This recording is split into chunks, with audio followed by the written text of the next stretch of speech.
Hi, and welcome back to the Business Career College video series.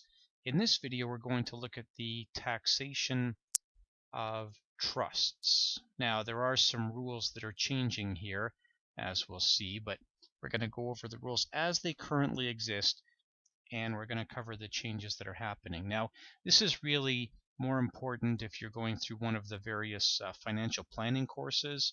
This is not something that you have to have any sort of awareness of to any substantial extent if you're going through the life insurance licensing course or a mutual funds licensing course. And you could watch this video, but it's something that's probably just going to cause confusion if you're headed to your life insurance or mutual funds exams. So we know from our earlier video that a trust is a separate legal structure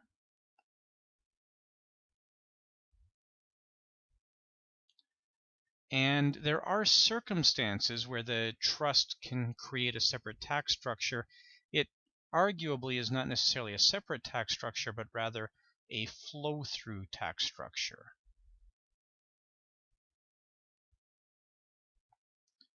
So when we establish a trust, we're really creating a flow-through entity. And we're going to see then that the party who's normally going to deal with any tax consequences will be the beneficial owner. So our beneficial owner of our trust, or the beneficiary, is the one who's going to deal with the vast majority of the tax consequences. There are circumstances under which we don't have to have the beneficial owner deal with the tax consequences, but for the most part, this is where we're going to have our taxes. So we're going to use the same basic structure that we saw earlier for trust. We're going to draw out our triangle. Here's our actual trust. And we're going to have our settlor over here. And then we're going to have our beneficiaries, beneficiary or beneficiaries, and we're going to have the trustee or trustees. And we'll right away, we're going to carve these folks out. Our trustee or trustees, they're not going to have any tax consequences under normal circumstances. So what are we concerned with then? Well, we're going to first look at our settlor.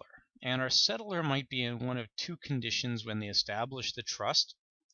They might be alive when the trust is established, in which case we have, and we've seen this earlier, an inter vivos trust, or if the settlor is deceased, then we would have a testamentary trust.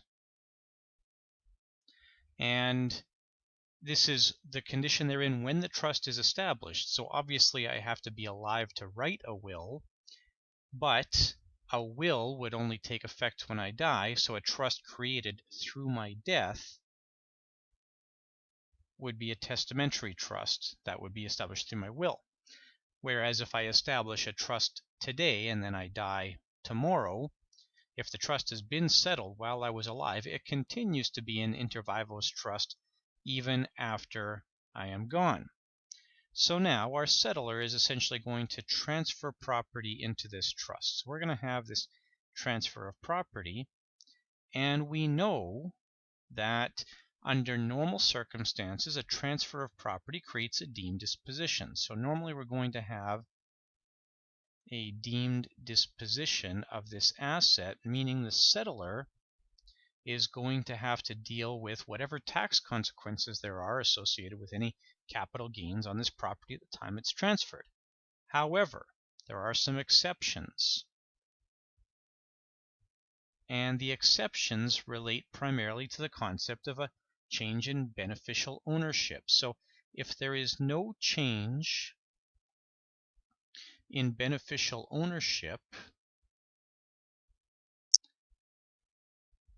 then we have no disposition.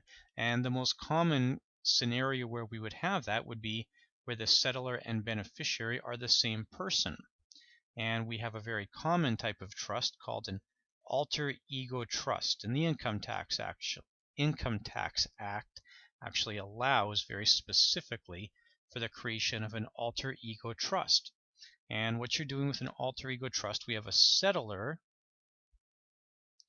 who is age 65 or older and is going to have the sole life interest in the trust. So this person will be the sole beneficiary of the trust as long as they're alive. And the intention with this alter ego trust is that now I don't have to worry about taking care of my own assets. I'm going to have somebody else, a trustee that I name, take care of them for me, and this should free me up from any concerns around, let's say, elder abuse or some sort of investment scam or something like that. Another exception, or another set of exceptions, would apply when a rollover would apply normally. And the most common example of that would be where you're naming your spouse or you and your spouse as beneficiaries of the trust. So this is where we could use a joint partner or a joint spousal or just a common law partner trust or a spouse trust. And in any of these cases, you would have a rollover and there would be no disposition. In pretty much all other cases, when we transfer this property into the trust, it's going to go through a deemed disposition, which means that we're going to have the settlor pay all the tax, and at this point, the ACB would be the same as the fair market value at disposition. Now, this property will not have another disposition until it gets disposed of later on with a change in beneficial ownership. So we're going to come back to that concept in a minute. That's probably the most complicated part of trust taxation. So we've settled this property into this trust, and we said a disposition arises when the property goes through another change in beneficial ownership. So if I take this property and I settle this out to a beneficiary, you'll note that it's still the same beneficial owner. So that is not a deemed disposition under normal circumstances. Now there can be an exception to that, and the exception would arise if we did have one of these alter ego trusts. So let's say we had an alter ego trust. Let's say that I'm 70 and I've set up this trust and I say I'm going to be the only beneficiary. It has to be that way for this to be an alter ego trust. But then I say on my death there's going to be another beneficiary. So that's where we would have a remainder man or somebody with a remainder interest in the trust. And once that person gets that property, then there would be a deemed disposition because essentially my death has triggered this disposition, much the same as if I owned that property on my own outside of a trust and my death triggered that disposition. So the same tax rules that we're normally accustomed to apply with a trust. Again, we're going to go back to this concept that a trust is a flow-through entity. So normally we can transfer this property out of the trust to the beneficiary with no tax consequence.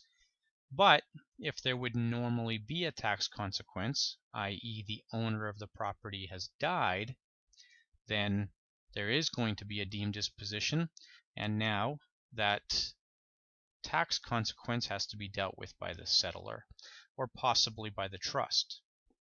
So that leads us to the next important point here, which is how would a trust be taxed? So how is the trust taxed? Well, we normally aren't going to have the trust pay any tax, but there are circumstances under which it's going to generate income.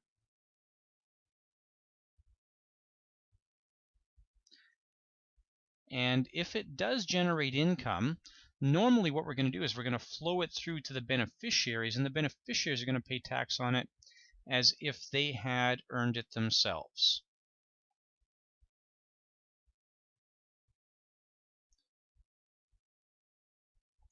If I keep the income in the trust, which we can do, the trust is going to pay tax at the highest marginal tax rate.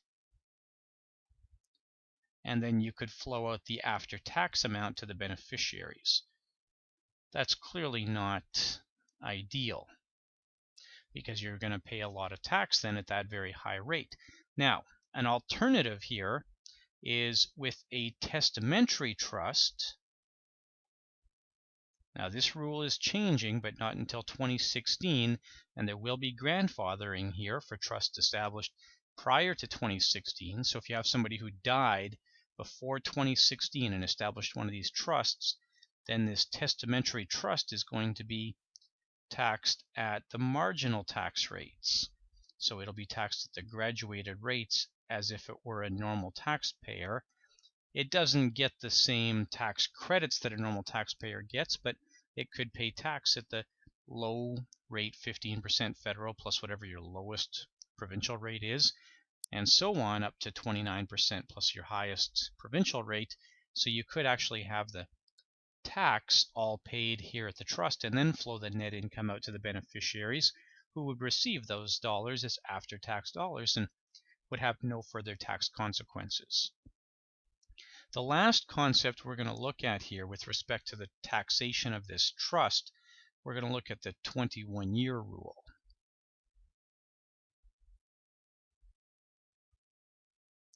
And the 21-year rule says we're going to have a disposition of any capital property, every 21 years, which means the trust actually has to deal with whatever tax consequences arise based on the difference between the ACB and the fair market value every 21 years. So the obvious fix for that, if you can make it work, is to take advantage of this and just transfer the property out to the beneficiaries before the 21st year, and then when the beneficiaries ultimately dispose of that property, then they would have that deemed disposition. There are several other methods of dealing with the disposition of capital property. We're going to deal with some more advanced trust taxation issues in a later video, but this covers the basics of trust taxation. I hope this helps.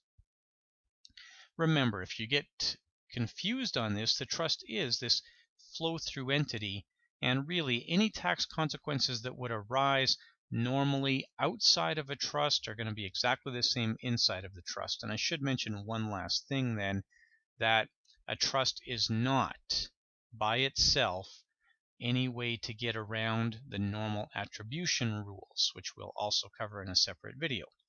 So I hope that helps. Enjoy your continued studies.